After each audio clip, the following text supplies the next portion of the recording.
Imagine this.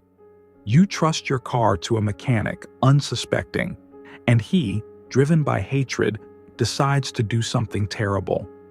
Imagine that feeling. A car you should be safe in turns into a death trap. This mechanic made a terrible choice when he decided to damage the brakes of his client's car simply because of the color of his skin. A story that makes your heart clench with horror and outrage. How do you think it ended? Let us know in the comments what your name is and where you're watching this video from. It's important for us to know that you are there for us. You help us promote our channel by making such important stories heard.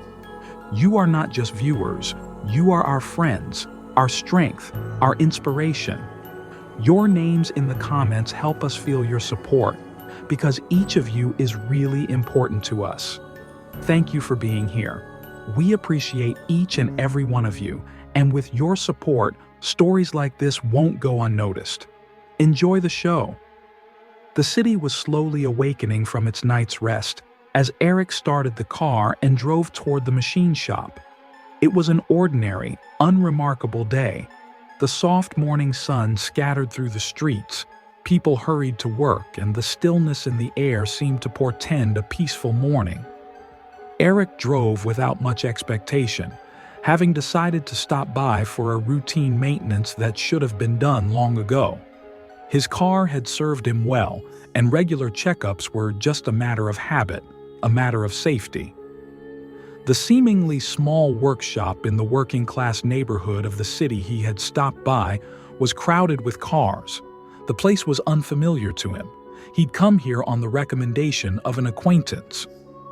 There was a slight chaos around the building and in the parking lot as the workers bustled about, and the rumble of engines was punctuated by jerky voices and harsh shouts. Eric parked, turned off the engine, and got out of the car, smelling the familiar odor of machine oil and fresh metal. He looked around the workshop.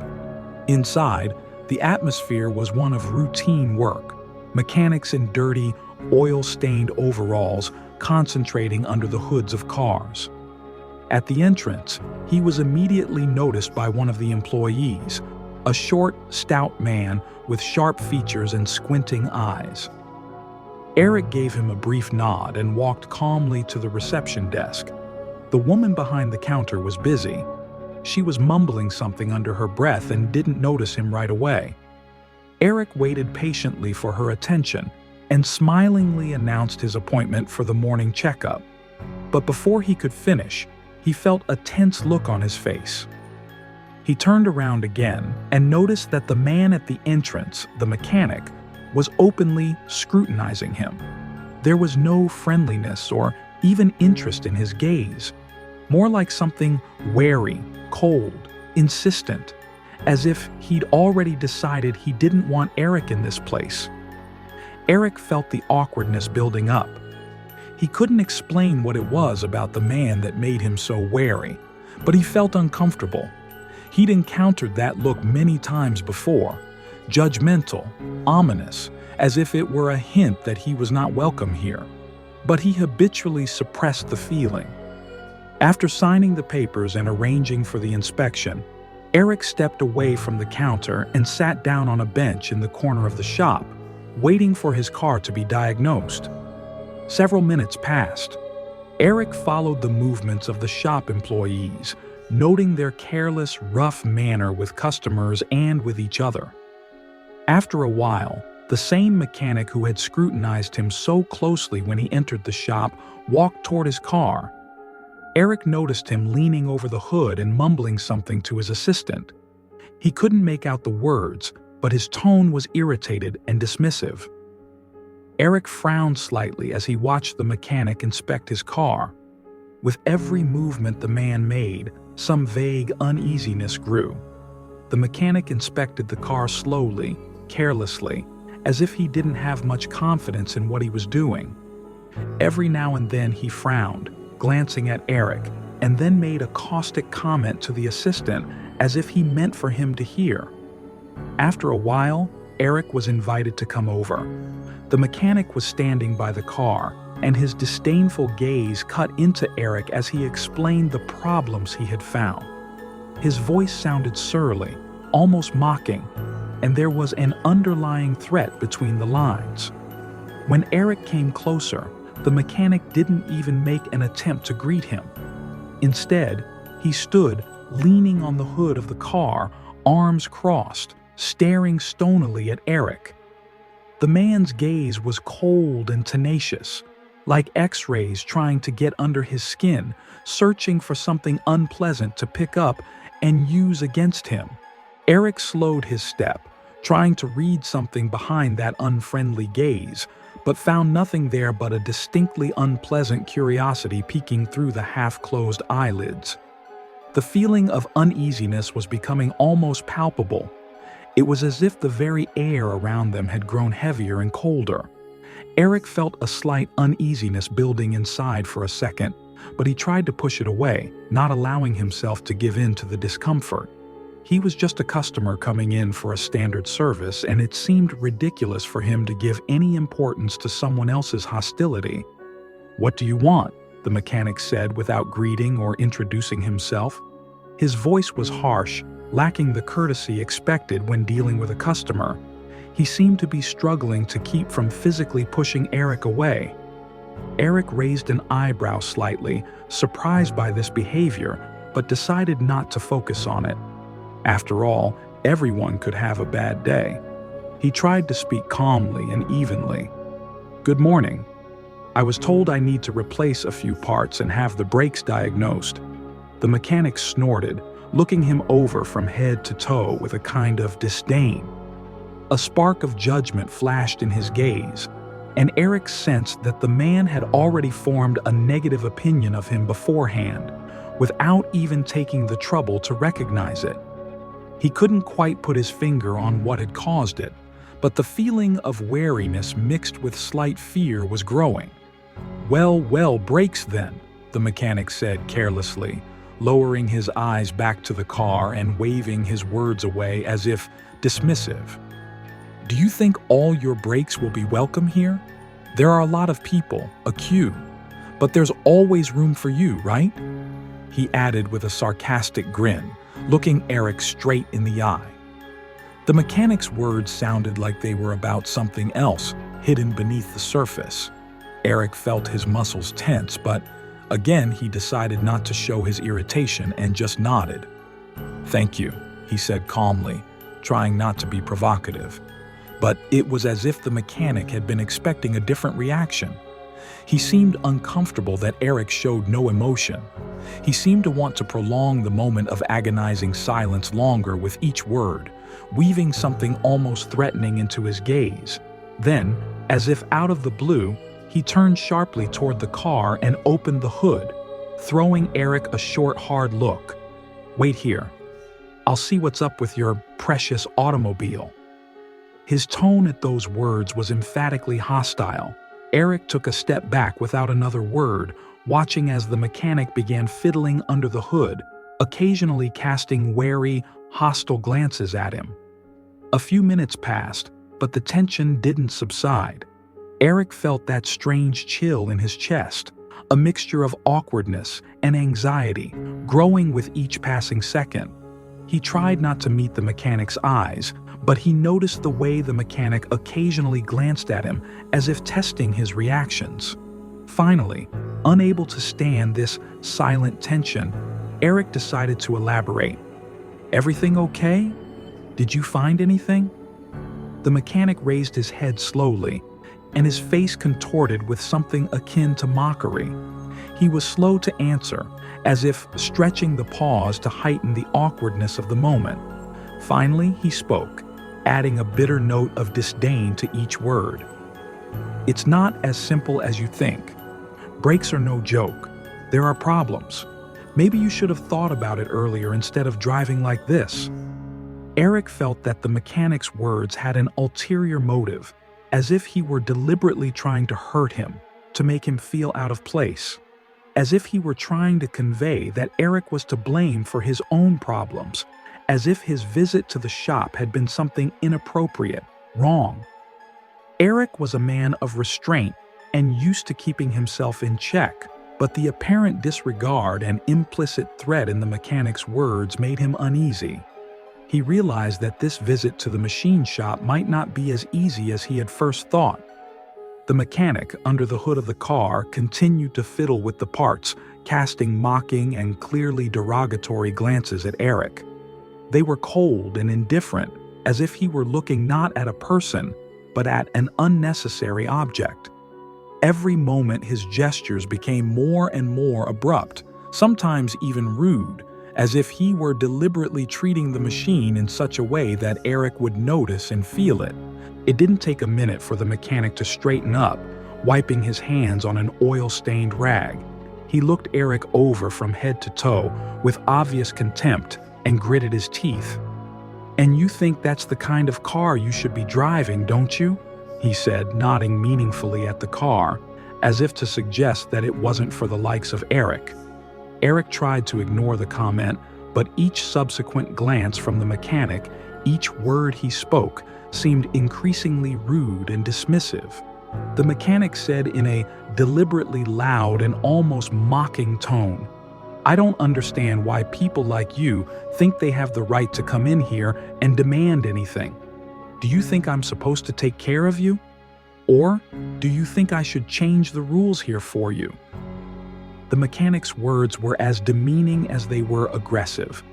Eric realized that the man in front of him was not just a rude man, but a man who harbored hatred. The mechanic didn't even try to hide his bias, as if he was enjoying this moment, wanting to irritate and humiliate Eric. The mechanic, seeing that Eric was trying to contain his anger and not give in to his provocation, grinned and leaned a little closer to him. His voice was quieter but even harder. "You probably think we're all working for you here, right? But, you know, that's where I'm not. I'm not used to serving people like you." He emphasized the last word, emphasizing it with a particular sneer. "Maybe you'd better look for another shop, one that's used to this kind of customer." Eric gritted his teeth, trying to keep from making a harsh reply, but the mechanic, seeing his restraint, went on as if enjoying the humiliation he had caused. "Why? You think you have some kind of privilege here? Maybe you want a discount? Or special service?" His voice was venomous, as if he were trying to stab Eric as deeply as possible. The mechanic turned back to the car again, still pretending to check the brakes, but his hands moved carelessly, as if he were deliberately messing with the parts. With a hard squeeze of his screwdriver, he struck one of the bolts sharply, saying loudly, "So what if the car doesn't go? There'll be less of you on the road. There's enough of you around here, trying to get in everywhere." Then he cast a brief, contemptuous glance at Eric and added with a cold-blooded chuckle, "You might want to take your car somewhere else. We have bigger clients here. This isn't your place. You're just distracting the foreman." Eric felt that with every second this man was breaking all possible boundaries. His words, gestures, and intonation were filled with disgust that turned into outright aggression. The mechanic was deliberately trying to humiliate him, hurting him, provoking him, wanting Eric to lose his temper. Eric wondered for a moment if he should continue the conversation, but at that moment the mechanic gave a sudden snicker and hissed, "I don't need to talk about it. It's like talking in front of a wall. People like you should only be left in history books to be remembered. And you don't belong here." Eric kept silent, trying to pull himself together, but the sense of humiliation made it hard to breathe. He realized that this wasn't just a casual insult. It was outright hatred, which the mechanic wasn't even trying to fight. The mechanic straightened up, giving Eric a dark look that had a barely restrained anger in it. He ran his hand along the hood of the car as if wondering where to begin, and then he spoke, in a deliberately careless but insistent tone. "Well, your brakes are in bad shape, and they're not the only ones," he said, grinning. "If you value your life, I'd consider a serious repair if I were you." Eric frowned, listening intently to the mechanic's words, feeling the anxiety rising in his soul. The mechanic noticed his wariness and squinted closer as if revealing a secret. His words sounded muffled and ominous. "The brake discs here, you see." He pointed to the inside of the braking system, which Eric frankly had no understanding of, "are completely worn out. Once you get on the track and—" He paused, as if savoring the moment. "One mistake, one sharp turn, and you're gone." Eric felt his heart beat faster. The mechanic's tone was as if he were happily imagining the disaster that would ensue. The words about worn brakes echoed in his head, and the thought that the car might become uncontrollable at high speeds frightened him more and more. "So, what else is here?" the mechanic continued, checking the parts under the hood with a cold smile. "The shock absorbers are just junk. Well, and with such shock absorbers, one pothole and you can say goodbye to the car, maybe even your life. Brakes, shock absorbers, and perhaps the gearbox should be replaced. It looks like it's on its last legs here." He spoke quickly, even a little obsessively, giving Eric almost no time to comprehend his words. Each statement sounded like a judgment, each word adding to the anxiety and uncertainty. The mechanic knew how to use his client's moments of doubt to heighten the effect of fear. "If you want to take the risk, that's up to you," he added coldly, not taking his eyes off Eric. "But, you know, these things don't forgive mistakes, and you don't want to draw attention to yourself, do you?" Eric heard it as more than a warning. The mechanic spoke as if he knew in advance that he was not going anywhere. He was trapped in a trap from which there was no escape. The mechanic went on listing the parts with an annoyingly dismissive look, as if he saw his car as a pile of scrap metal about to fall apart. "And the clutch? It's ridiculous. Just waiting to fail," he said with a chuckle, lifting the hood and pretending to scrutinize everything. "And if it fails at speed, how about that? At best, to the side of the road, at worst. You know, I've seen such cases, believe me. It's a pleasure to watch." Eric stood there, realizing more and more that he was caught up in some sinister spectacle where he was being pushed to fear for his own safety. The mechanic seemed to be deliberately pushing the situation to the limit, as if anticipating that he was about to give in, tremble, and do whatever he was told.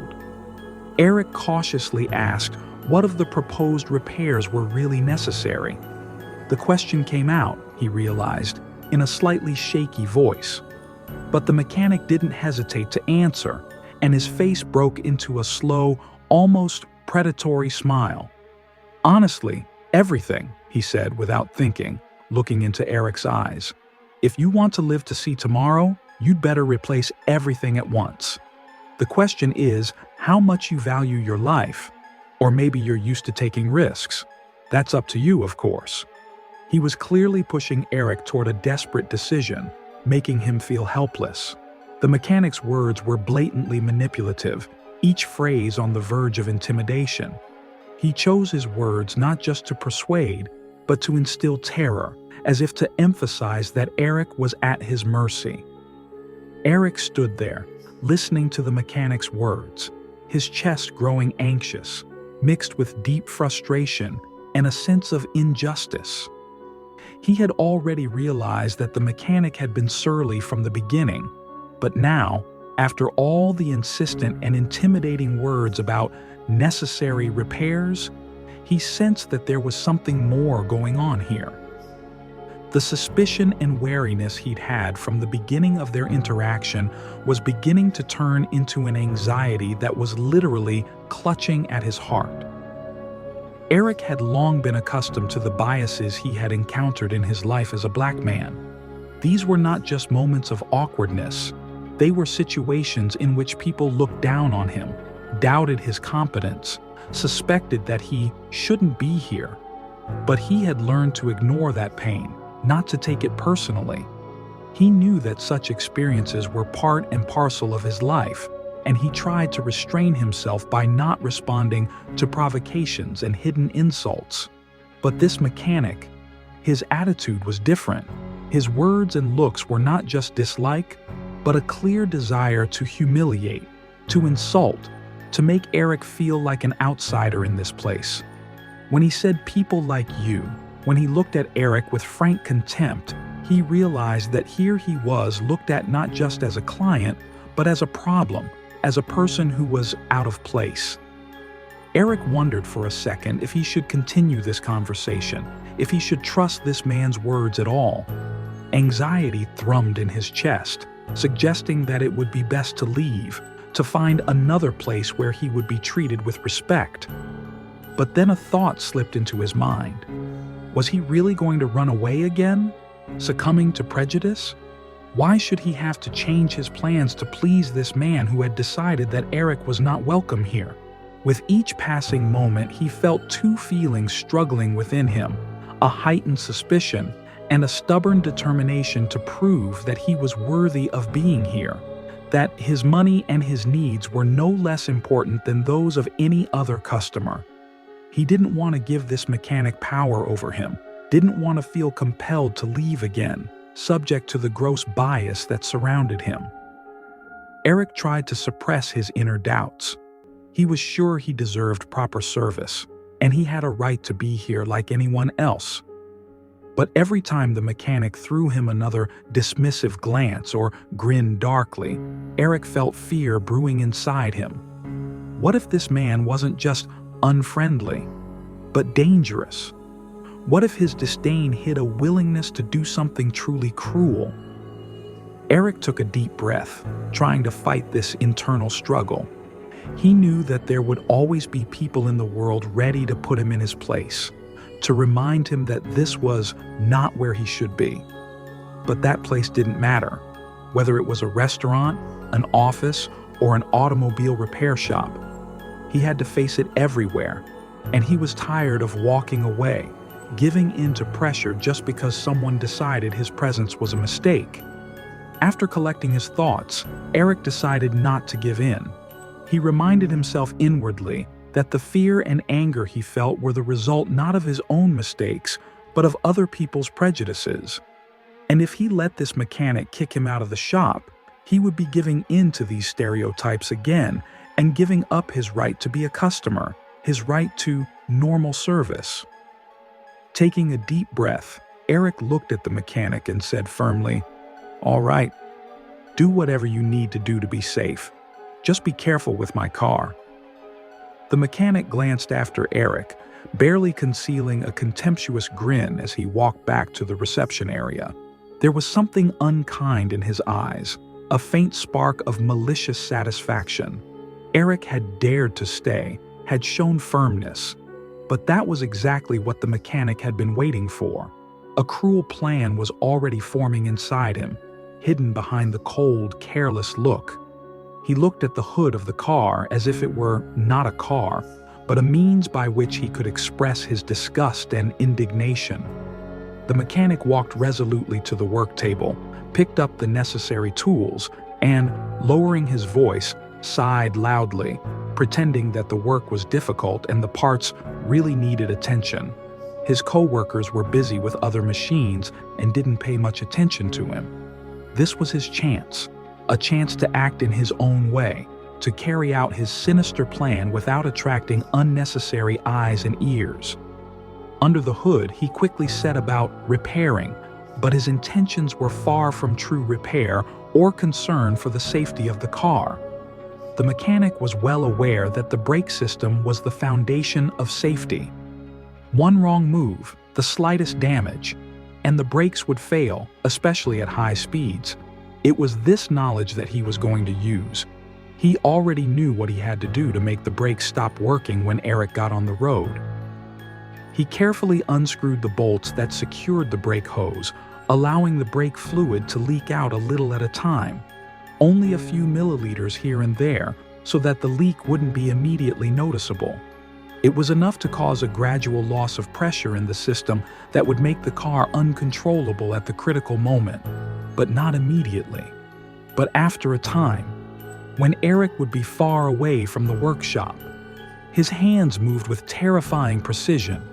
He made no missteps, knowing exactly how to loosen the fasteners just right to create a barely perceptible crack in the hose.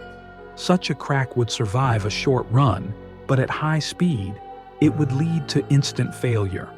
He imagined Eric hitting the brake when he needed it most and heard an ominous sound in his head, the screech of tires, flying shards of glass, and a thud.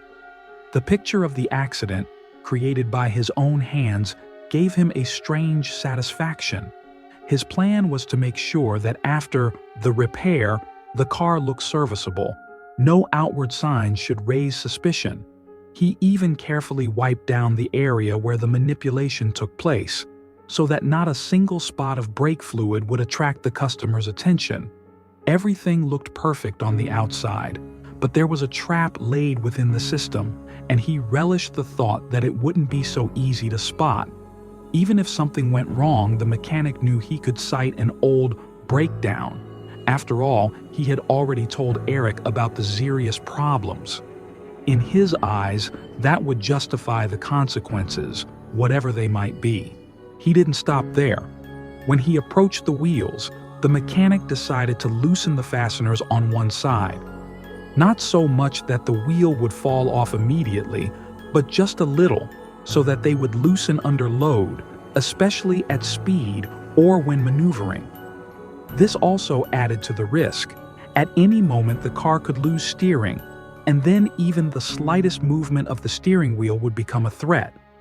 Finishing his ominous task, the mechanic straightened up, looked around, making sure no one was looking in his direction, and took a deep breath, as if he had completed a laborious but satisfying task. He knew that what he had done would have disastrous consequences, and that realization filled him with a sense of complete power over the situation. The mechanic leaned over the open hood of the car again, grinning as if he were watching a private performance. To him, this was no mere repair, but a carefully thought-out manipulation in which every bolt, every detail had its own grim purpose. He knew exactly what he was doing, and with every second, with every movement of his hands, his grin grew wider and more sinister. First, he slowly and carefully removed the brake reservoir cap. Beneath the cap was the brake hose, the thin and vital tube through which the fluid transmitted the pressure that made the brakes work. He knew that even the slightest flaw in that hose could render the brakes useless, and now he was going to put that knowledge into action. He carefully clamped the brake hose with pliers, leaving an almost invisible dent in it that would later lead to a slow leak of fluid. But that wasn't enough. His aim was much tougher. He made a small incision in the side of the hose, camouflaging it among the factory folds. A small, barely noticeable crack was made exactly where it would have gone unnoticed, but it was enough to gradually depressurize the system. The driver would not immediately sense the problem, but when speeding up or braking hard, the brakes would fail, and it would be a death trap. Not satisfied with that, he continued on to the front brake discs. He unscrewed the mounting bolts of one of the brake calipers that provided compression of the brake pads against the disc.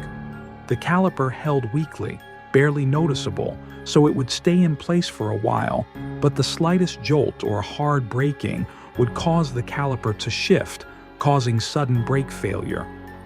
The mechanic took a strange pleasure in his work, as if every bolt loosened and every cut made fueled his inner rage, making him feel omnipotent. He didn't stop there. As he approached the rear wheels, he pretended to check the brake pads, but he actually pulled one of them out, replacing it with a worn part that would shatter like brittle glass if he applied the brake hard enough. When he had finished his dark business, he looked around the car, checking to see if he had left any traces. His face remained impassive, only the shadows of satisfaction and hardness dancing in his eyes. The mechanic, putting away his tools and tightening the last bolt, stepped back to assess the fruits of his labor. He felt a quiet but deep satisfaction at what he had just done. A sense of triumph was simmering inside him, burning as if he had proved something important to himself. He knew that Eric had been secure in the thought that he would be back to normal after the standard maintenance. But the mechanic knew full well he'd left him a deadly gift. A barely perceptible grin appeared on the mechanic's face, which for a second broke his usual indifferent expression. The grin spoke of a lot of things: anticipation, underlying anger, a sense of control over the situation. He imagined Eric driving out of the shop, thinking that everything was in order, and, without suspecting anything, finding himself in a trap that he, the mechanic, had carefully prepared. In his mind, he had already seen this picture, the terrified face of the driver losing control of the car. This fantasy was for him a sweet moment of triumph. The mechanic got up, wiped his hands on a dirty rag, and taking the car keys, headed toward the reception area where Eric was waiting for the work to be completed.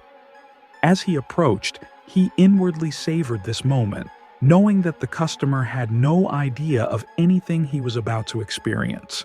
He did his best to keep an expression of indifference on his face, but his gaze betrayed his inner joy. He handed the keys to Eric, leaning forward slightly and tossing them dismissively. "Okay, you're all set. Your engineering marvel is in good shape. Although, he grinned, I'd be careful about driving with a car like that. Who knows how it'll behave?" Eric accepted the keys, a little surprised at the mechanic's words, but didn't pay much attention to it. He was glad that the repairs were completed and hoped to leave soon. The mechanic continued to stand with an indifferent expression, outwardly calm and collected. But within him pulsed a feeling of deep joy, almost as if he had just pulled off something great, a personal revenge, a triumph, a small victory that he celebrated within himself. He cast another cold, scrutinizing glance at Eric as he said goodbye, gauging his reaction, knowing that he was completely unsuspecting. This realization gave the mechanic a special, almost animal-like satisfaction. He felt like he'd won.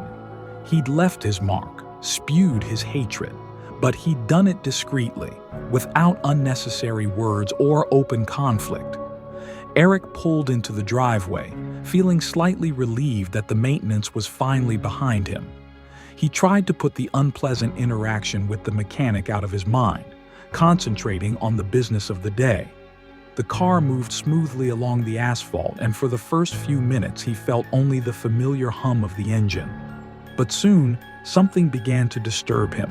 A barely perceptible, barely discernible, almost on the verge of hearing, insistently came from under the hood. At first, he thought it was just his imagination, that it might have been road noise or some extraneous sounds from the street. But with each turn, the sensation became more and more distinct. When he slowed down before a stoplight, he thought the car reacted a little strangely. The brake pedals seemed to fall a little deeper than usual. Eric frowned, trying to figure out what it was that made him suspicious. As he continued driving, he began to listen to the car. At one point, when he had to slow down on a downhill slope, he again felt the pedal behaving differently than usual. It gave way with some delay, requiring effort to stop the car. He also picked up a slight squeak that didn't go away, but became more and more noticeable. It was like a faint metallic squeal that came suddenly whenever the brake was applied. Eric tried to calm himself, thinking it was just the brakes adapting after the service. Sometimes, after a repair, it takes a little time for a car to get into a normal rhythm. But an uneasy feeling was growing inside him that something was wrong. He knew his car well enough to know that this kind of squeaking and brake behavior was not the norm. But he still tried not to pay much attention to it, assuring himself that perhaps he was just being too picky. Eric tried to suppress his anxiety, concentrating on the road and considering whether to return to the machine shop. But his pride prevented him from making that decision right away. He wanted to believe that his worries were exaggerated, that he just thought something was wrong. Even more so, he didn't want to be confronted again by that dismissive mechanic who had treated him so rudely. As he drove on, however, his anxiety increased. He had to exert a little more effort to bring the car to a steady stop. The brake pedal seemed less responsive, and Eric felt more and more that something was definitely wrong. Eric kept going, trying to calm himself, but anxiety was creeping into his mind more and more. There was a long, steep, downhill stretch of road ahead, one of those that required caution and steady control of the brakes. He had driven this road many times before, knowing every curve and incline. But this time, something made him keep both hands tightly clenched on the steering wheel. On the descent, when the speed usually picked up on its own, he felt the adrenaline start to beat in his temples, increasing the anxiety he'd been trying to suppress since the beginning of the trip. As soon as the car began to descend, Eric felt its weight pulling him forward. He instinctively applied the brake, but the pedal reacted strangely. It slumped downward, without the usual resistance, and his car, instead of slowing down, only picked up speed. For a split second he froze, unable to believe what had happened. The sensation was eerie, almost unreal, like some nightmarish scene from a movie. His heart beat faster as he realized the brakes had failed. Eric pressed the pedal again, but it remained soft and lifeless, as if it had been turned off. The car was no longer under his control. He could feel it slipping out of his grasp, gaining speed faster and faster. Every meter of this descent was an endless fall, where the road ahead seemed a bottomless abyss. He had to do something, but his only means of stopping, his brakes, were no longer working. Eric gripped the steering wheel, struggling to keep the car in its lane. He glanced in the side mirror and noticed the cars behind him, all of them starting to pull away cautiously, apparently having noticed something wrong. Fear gripped him more and more. There was a curve ahead, and he realized that if he didn't slow down, he would simply fly off the road, risking not only his car but his life.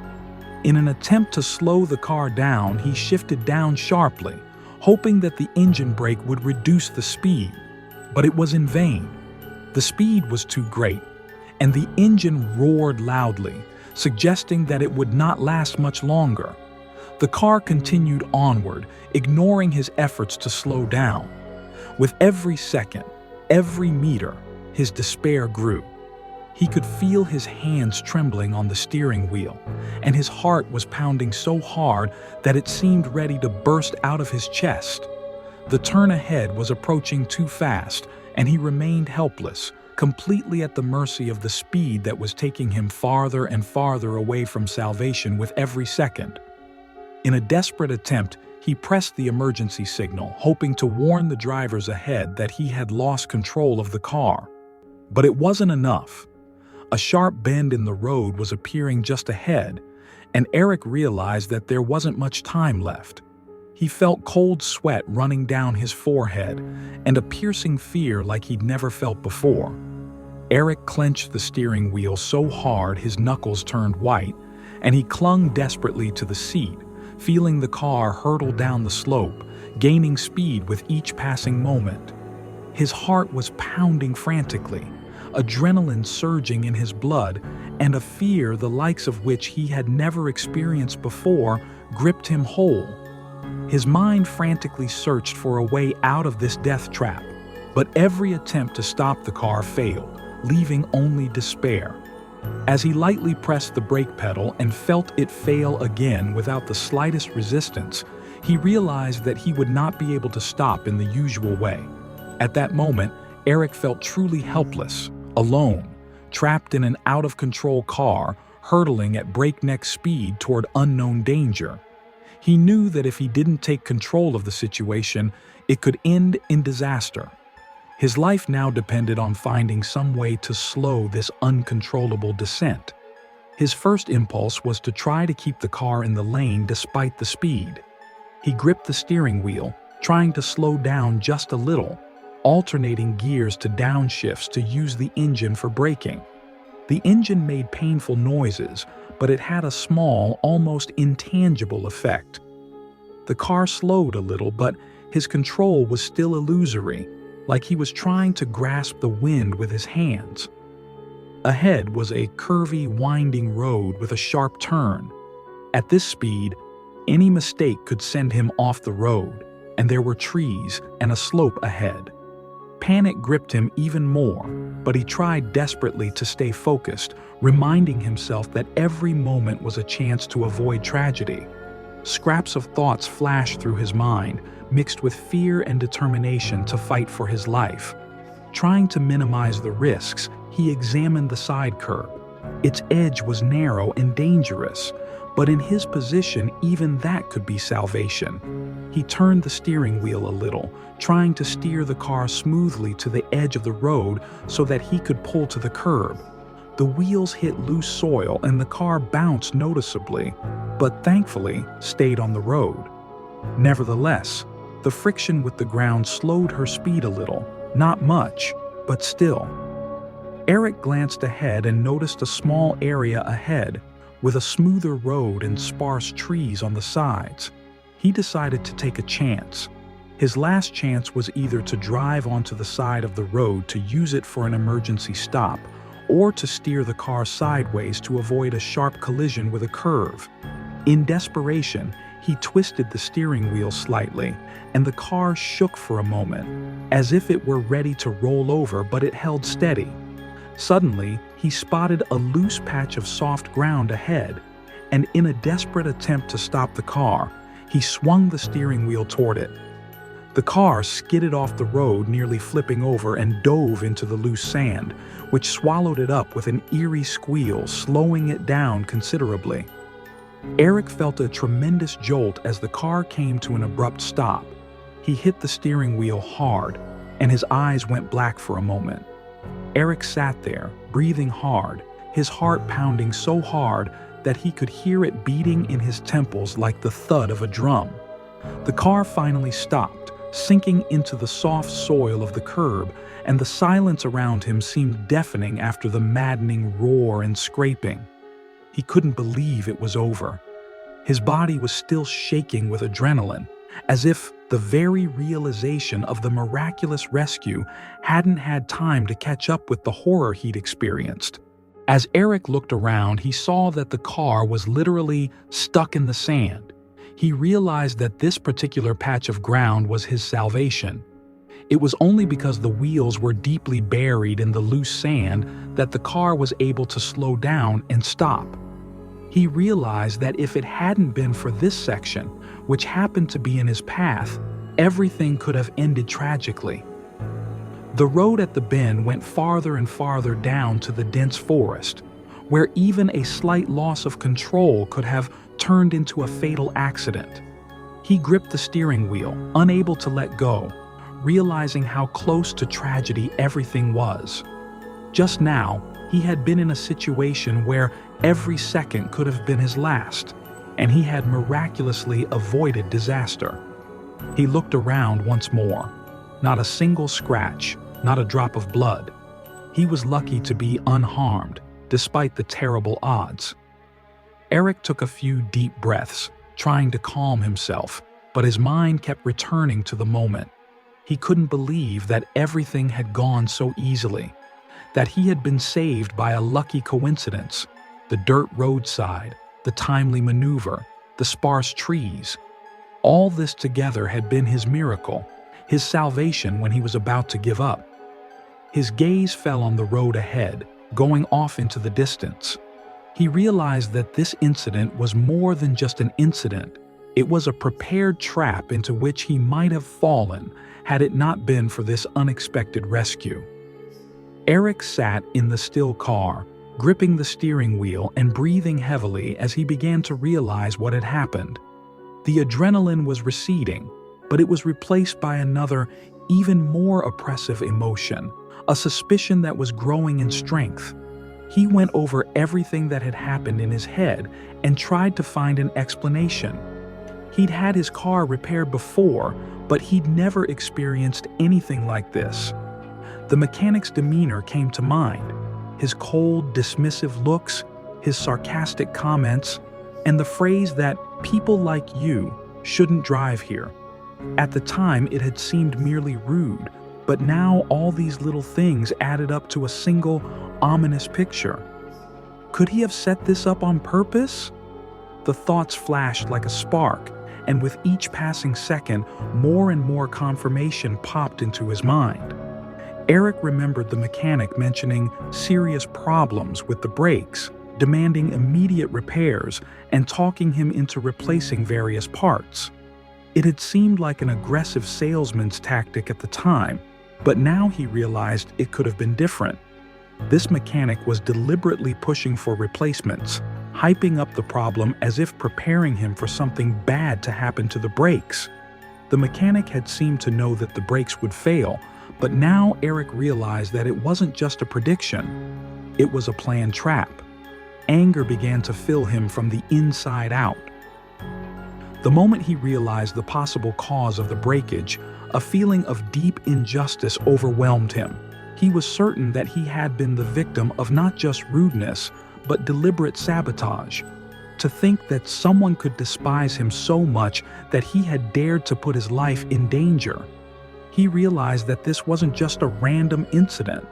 The mechanic wanted to hurt him, and was probably doing it with a sense of satisfaction, knowing that Eric had trusted him with his repairs. Eric clenched the steering wheel, feeling the anger bubbling up inside like molten metal. This man wasn't just trying to humiliate him. He wanted to destroy him, rob him of his safety, risk his life on the road. Anger stirred his resolve.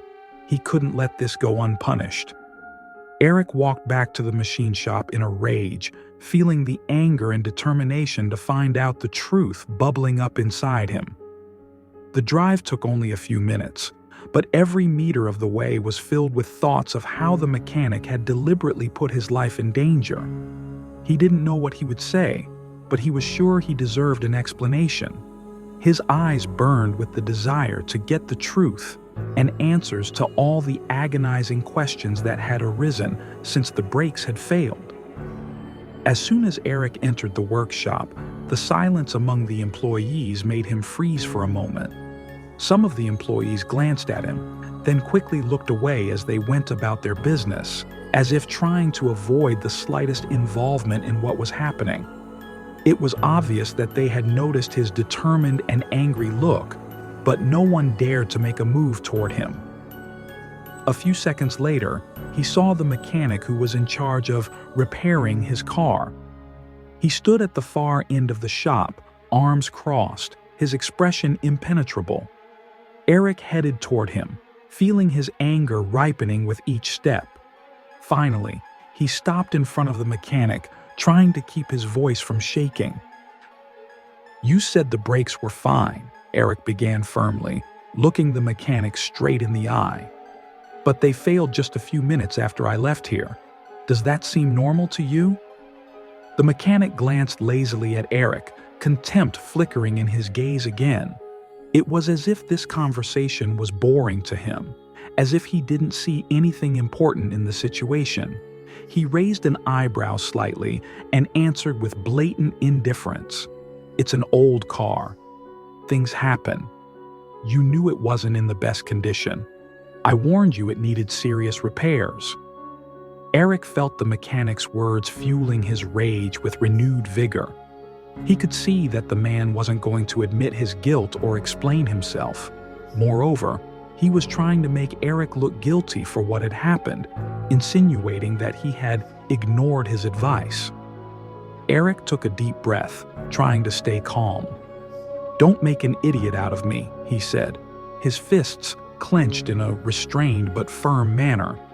"You assured me there was nothing wrong, and if the brakes had been defective, I would have felt it earlier, not on the road when they failed completely. Don't tell me it was an accident." The mechanic grinned again, his lips curling into a caustic chuckle, as if Eric hadn't said anything important. He seemed to be enjoying the situation, as if he realized that Eric had no direct evidence. He shrugged and answered in a tone as if he were explaining something simple, something that didn't require further discussion.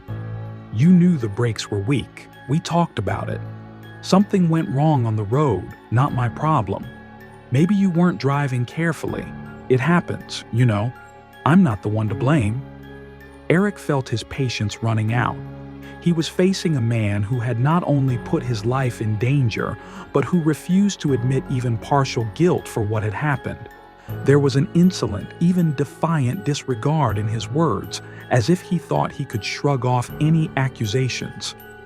"I know what you did to my brakes," Eric said angrily, taking a step closer to the mechanic. "You deliberately damaged them so that the car would fail on the road. Do you realize that this is not just a mistake, but an attempt on your life?" The mechanic's face hardened for a second, and a shadow of irritation flashed in his eyes. He realized that Eric wouldn't back down, but he continued to play his game. Leaning forward, he said with a grin, "I didn't hurt anything, in case you were wondering. You're the one making stuff up, trying to find someone to blame. You don't want to accept that the car is old? That's your problem. Next time, look for a decent mechanic instead of picking on the work." These words finally awakened Eric's determination not to leave this situation without consequences. As the mechanic waved off the accusations with a sarcastic and defiant tone, Eric's gaze suddenly fell on the small black peephole of a camera mounted in the corner of the workshop. The camera was inconspicuous and hidden, but standing in anger and rage in front of the mechanic, he happened to notice it. This discovery instantly stirred up hope. If this camera was recording the repair process, it could very well have evidence on it, proof that the mechanic had deliberately damaged the brake system. Thinking over all the details, Eric realized that this was a chance. He exulted inwardly. The camera could be his lead, his proof. Now, looking at the mechanic, he felt confidence mixed with a determination not to let this man go unanswered. "The camera," Eric said slowly, his voice harder, louder. "That camera recorded the entire renovation, didn't it?" The mechanic froze for a split second, a shadow of concern in his eyes, a subtle shift in his indifferent mask. Eric caught the shift, and it gave him confidence, as if a major clue had been revealed to him. He wasn't going to let this moment pass. "I want to see the tape," Eric said firmly, not taking his eyes off the mechanic. "If you have nothing to hide, you'll show me exactly what was done to my brakes, of course." The mechanic chuckled briefly, as if he were trying to hide his uncertainty behind his ostensible indifference. But now his face didn't look so calm. He knew that Eric wouldn't leave until he got the truth, and the prospect of refusing to see the tape could backfire on him. "The tapes are for internal use only," he said slowly, avoiding Eric's gaze. "Not for customers to see, so we're not going to show you the tape." But Eric wasn't about to back down. His voice grew even firmer. "If you're sure you're right, why not just show me what you did to my car? It's not a request, it's a demand. And if you refuse, I'll find a way to get those tapes through other channels. Your superiors, the police, I have every reason to demand proof." The mechanic pressed his lips together, realizing that Eric could go to any lengths to get the recording. He hadn't expected his plan to be exposed like this, but he realized that if the recording existed, it was a serious threat to his safety. After a tense conversation and a threat to call the police, the workshop manager decided to show him the tape, not wanting to bring the matter to a scandal. The mechanic had been standing at a distance, frowning, and looking at Eric with obvious anger, but now he was forced to keep quiet. Eric knew this was his chance. The tape could be the whole truth, proof that the mechanic had deliberately damaged his braking system. The workshop employee took Eric to an office where there was an old monitor connected to the surveillance system. He nervously scrolled the tape to the right time when Eric's car was parked at the job site and the mechanic was beginning the repair process. Eric held his breath, feeling his heart beating fast in his chest. The screen flashed, and a picture appeared before him as the mechanic began to work on his car. It was clear from the first seconds. This was no ordinary repair. Eric watched carefully the mechanic's hands, which moved with excessive slowness and caution, clearly aimed not at fixing, but at creating a problem. The video showed the mechanic unscrewing one of the bolts on the brake hose and doing something barely visible in its area. At the same time, he looked around as if checking that no one had noticed his manipulations. Eric looked at the employee who had turned on the tape, and he too began to realize what was happening. His face paled and his gaze froze on the screen as the scene of the sabotage that had taken place within the walls of his workshop unfolded before him. They continued to watch the video, and with each frame it became more and more obvious. The mechanic had deliberately loosened the braking system fasteners, making a barely perceptible cut in the hose that would cause a gradual leakage of fluid. It was skillful sabotage, hidden from the eyes of the average customer. Eric stared at the screen, unable to contain his anger and bitterness. The footage also showed the mechanic grinning as he stepped away from the hood, clearly satisfied with his work. At one point, he even glanced at the camera, as if knowing it was unlikely this would ever become an issue. Then, as a finishing touch, the mechanic, on record, loosened the brake pad fasteners. Now Eric saw everything. Every deliberate move, every deliberate damage intended to cause an accident. There was no doubt about it. This man wanted to hurt him, and he was doing it with relish, not caring what might happen on the road. "Can you see it?" Eric said slowly, not taking his eyes off the screen. The workshop employee nodded, stunned by what he saw. He realized that the recording was irrefutable evidence that could not only ruin the reputation of the workshop, but could also lead to criminal prosecution. Eric, feeling the righteous anger boiling up inside him, walked out of the office with a printout of the camera shots. Clear as day, proof that the mechanic had deliberately damaged his brake system. Each frame clearly showed the mechanic loosening bolts, making a cut in the hose, looking around cautiously, making sure no one could see his actions. Everything was in these pictures. Every manipulation was recorded. Every deliberate step aimed at creating an emergency situation. He paced the workshop with determination, and everyone around him turned around, noticing his tense look. As he approached the mechanic, he seemed to realize that something had gone wrong. Eric stopped in front of him, pulling the pictures forward so that he couldn't help but see them. "Do you recognize it?" Eric asked coldly, keeping his gaze on the mechanic's face. "It's you." In every frame, the mechanic looked at the pictures, and his face contorted for a moment, a mixture of fear, anger, and an attempt to remain unperturbed. He looked up at Eric, but his gaze no longer held the confidence he'd shown before. He'd seen the evidence, and he knew that an explanation would have to be found right now. "Is that a threat?" he threw, trying to regain his contrived rudeness. "I told you, the car was old. The problems are your fault." Eric lifted one of the pictures closer to the mechanic's face, showing a clear shot of him making a cut on the brake hose. "Is this what you call trouble?" Eric looked straight into the mechanic's eyes. It wasn't an accident or a mistake, or the machine's old age. It was you who deliberately damaged the brakes. I know, and you know it wasn't simple maintenance. A look of panic flashed across the mechanic's face, but he immediately regained his previous indifference, as if trying to pretend he still hadn't been caught. "You can't prove anything," he said, but his voice trembled. "You think these pictures can prove anything? We have all sorts of clients. Maybe I thought you just couldn't handle the controls." Eric slowly folded the pictures into a folder, casting one last stern look. "You knew you were putting me in mortal danger. Now this evidence won't just go here, it'll go straight to the police." Eric stood in front of the mechanic, clutching the evidence folder in his hands, expecting him to at least try to justify himself or show some remorse. But the mechanic's reaction was quite different. Instead of being embarrassed or frightened by the threat of the police, he suddenly grinned, and the smile was sinister, almost triumphant.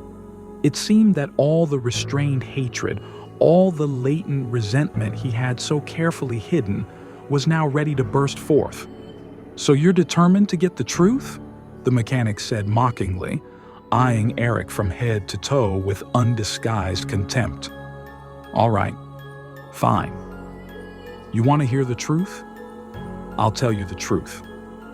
Eric stared at him in bewilderment, unable to believe that this man could be so insolent. The mechanic finally stopped pretending, and his face contorted into a grimace of outright anger. "People like you don't deserve anything better," he said, with cold, icy certainty. "You think you have the money to come here and demand something? You think everyone here should serve you, bow to you? I hate to even look at people like you." Eric felt his anger rise with renewed vigor. The mechanic's words sounded like blows, each one full of venom and disgust. It was clear to him that he was facing a man who hadn't just made a mistake, but had deliberately tried to hurt him, simply because of who he was. The mechanic stepped closer, looking directly into Eric's eyes with a grin that reeked of hatred. "I knew the brakes would fail," he said, as if he were confessing something commonplace. "I did it on purpose because people like you think they can come in here like they're at home and demand respect. But you and your respect is over on the road. You understand?" Eric barely restrained himself. It was a cynical, defiant confession that showed all of the mechanic's cruelty and hatred. He was not only guilt-free, he was proud of his actions, taking pleasure in reminding Eric that he had never considered him worthy of normal treatment. "Did you seriously think you could come here and pay us to clean up for you, to keep you safe?" The mechanic smirked, clearly enjoying every phrase he said. "Nonbother. I wanted you to understand that people like you don't belong here." As he left the workshop, Eric felt a storm of emotions raging in his soul. Rage, humiliation, but most of all, determination to get justice. As soon as he crossed the threshold of the workshop, he pulled out his cell phone and searched for the number of the local police station. He knew he had to report the crime immediately so that this mechanic would be punished for his actions. No amount of force could make him back down. He was determined to see this case through, not only for his own sake, but for the sake of anyone who might be affected by such a crime. At the station, he was met with attention. The officer taking the report listened with obvious interest and concern, noting the seriousness of the charges. Eric told everything from the strange behavior of the mechanic and the imposed repairs to the moment when the brakes failed on the descent, and he narrowly avoided a tragedy. He also attached printouts of video camera images that clearly showed the mechanic deliberately messing up the brakes, setting the stage for the accident. The officer frowned as he looked at the pictures, his face showing that he understood the gravity of the situation. More and more questions arose, and each explanation only strengthened his conviction that the matter must be brought to a conclusion. "We will begin an investigation immediately," the officer said firmly, finalizing the notes. "This kind of behavior is unacceptable. If proven in a court of law, the suspect will face serious punishment. Your evidence could play a key role." Eric was relieved that, for the first time in his nightmare, he had hoped that the mechanic would be punished. He was relieved that his words were taken seriously, that the system was ready to support him and bring him justice. The next day, the police launched an official investigation. Officers arrived at the workshop with a search warrant and began questioning the employees, carefully recording their every word. None of the employees expected this turn of events, and soon the workshop was filled with a tense silence, broken only by short questions from the police and agitated answers from the employees. The officers first inspected the mechanic's workstation. They found tools that had been used to repair Eric's brakes, as well as spare parts, including worn brake hoses similar to those the mechanic had left on Eric's car. These parts were the first serious evidence that the mechanic could have used knowingly unreliable or damaged components to create a dangerous situation. Next, the police analyzed the surveillance footage. In addition to the footage that Eric had already provided, it turned out that the camera recorded other moments when the mechanic discussed with his colleagues the special treatment of customers of his type. These fragments showed that his hatred was not random. It was deeply rooted and even publicly expressed. Some of the employees watching did not approve of his behavior, but they did not dare to intervene either. During the interrogation of several employees of the workshop, the police were able to obtain valuable testimony. One of the mechanics admitted that he had seen a colleague deliberately loosen the bolts on the brake pads of Eric's car, although he did not pay attention to it at the time. Another employee said that the mechanic had on several occasions expressed outright contempt for customers whom he considered undeserving of proper service. This testimony confirmed the mechanic's actions were not random, but purposeful and motivated by personal hatred. The police soon found another important piece of evidence: text messages that the mechanic had sent to one of his acquaintances. In them, he unashamedly boasted that he had given one of his customers a good shakedown and would see how he would behave on the road with this repair. These messages were direct evidence of his intentions and proof that the actions had been planned in advance. After gathering all the evidence, the police built a slender picture of events proving that the mechanic intentionally sabotaged Eric's car, driven by bias and a cynical attitude. Eric's story quickly spread beyond the police station and workshop. A few days later, as the details of the incident and the investigation came to light, local journalists picked up the news, and soon it was being discussed in news stories and on popular online platforms. The scandal grew, and the anger that had previously boiled only in Eric's soul was now spilling out in numerous comments, articles, and discussions. People were shocked at how a mundane trip to the auto shop had almost turned into a tragedy because of hate and bias. Newspapers and news websites covered every step of the investigation, and camera footage proving deliberate sabotage went viral on social media. Headlines like "Mechanic put customer in mortal danger due to bias" and "Auto shop sabotage, mechanic tried to provoke accident" captured the attention of the general public. Eric's story has become a symbol of the fight for justice and safety for anyone who has faced bias.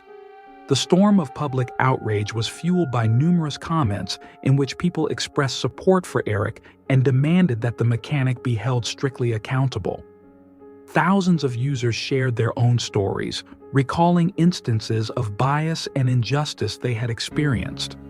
For many, this story echoed their personal experiences and exemplified how dangerous and destructive such expressions of hate can be. Eric was supported not only by ordinary people, but also by activists, human rights organizations, and celebrities. Many of them made statements calling for stricter control over the behavior and actions of employees of services and other public places to prevent the recurrence of such incidents. People demanded transparency and accountability. Eric also felt a tremendous wave of support: messages, calls, comments expressing sympathy and admiration for his determination to seek justice. In the wave of public interest, his story grew in detail and symbolism, showing that no one should be left behind in the face of injustice and danger. When the police completed their investigation and gathered enough evidence, a warrant for the mechanic's arrest was issued immediately. His arrest occurred in the early morning hours, and when the officers arrived at the shop, it came as a shock to the employees and the few customers who had already arrived for service.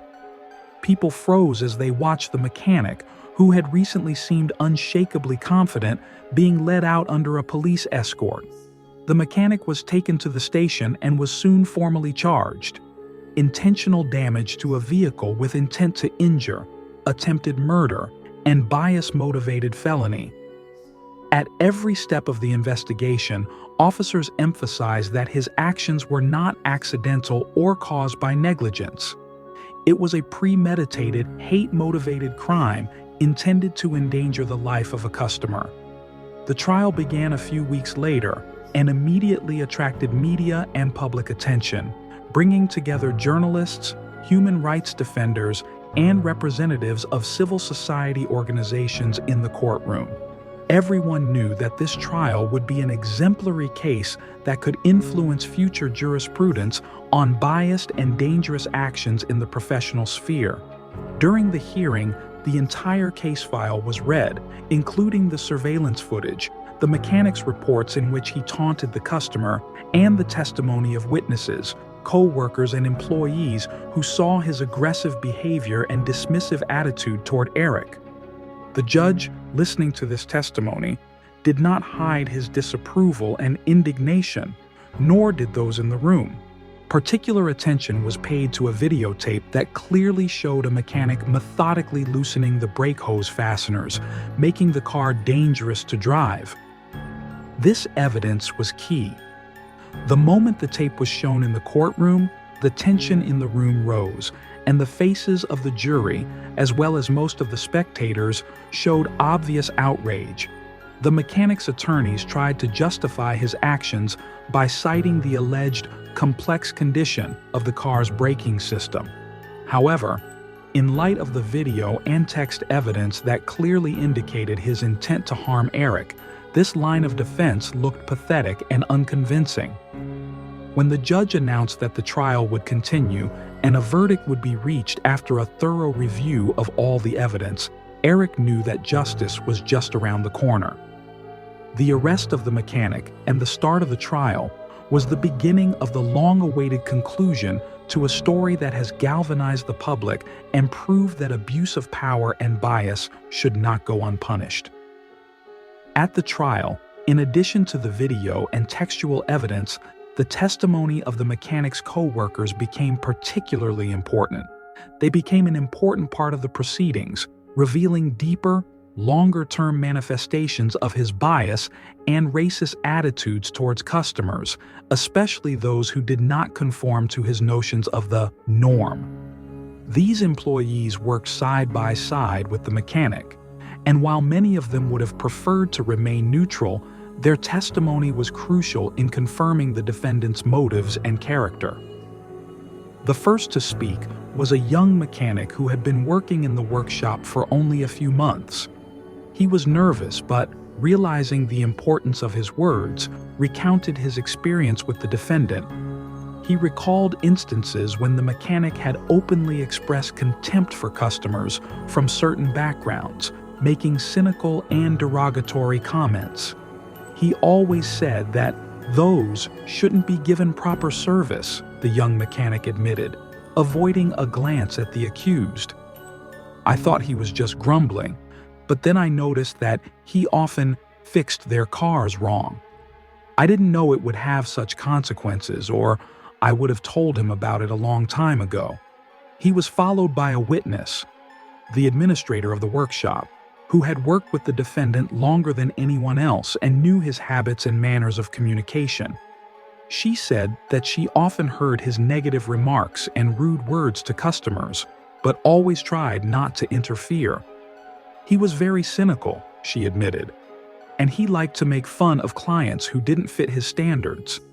I've never seen him act like that with anyone else, except— She hesitated for a moment, then added, except for people he called not like that. He didn't think such clients deserved respect, much less a concern for safety. The judge and jury listened intently to every word, and with each testimony, it became clearer and clearer that the mechanic's actions were not random. This testimony made it clear that his attitude toward Eric was not an isolated incident. His bias and anger had been evident for a long time, and the employees who were now testifying began to realize that their silence and attempt to avoid conflict with a coworker had caused dangerous consequences. The last witness was a more experienced mechanic who admitted that he had once seen the defendant himself deliberately tamper with the brake system of a customer's car with a clear disregard for its safety. That time it had not led to serious consequences, but now, after Eric's case, he could no longer remain silent. "I didn't talk about it because I was afraid I'd lose my job," he admitted honestly. "But now I realize that was wrong. He's always been like that, and his bias has become a threat to everyone who comes to the workshop." These candid admissions strengthened the prosecution's case and created a clear picture of the mechanic's identity. The words of the officers provided important evidence of the willfulness and dangerousness of his behavior. The mechanic's trial was coming to an end.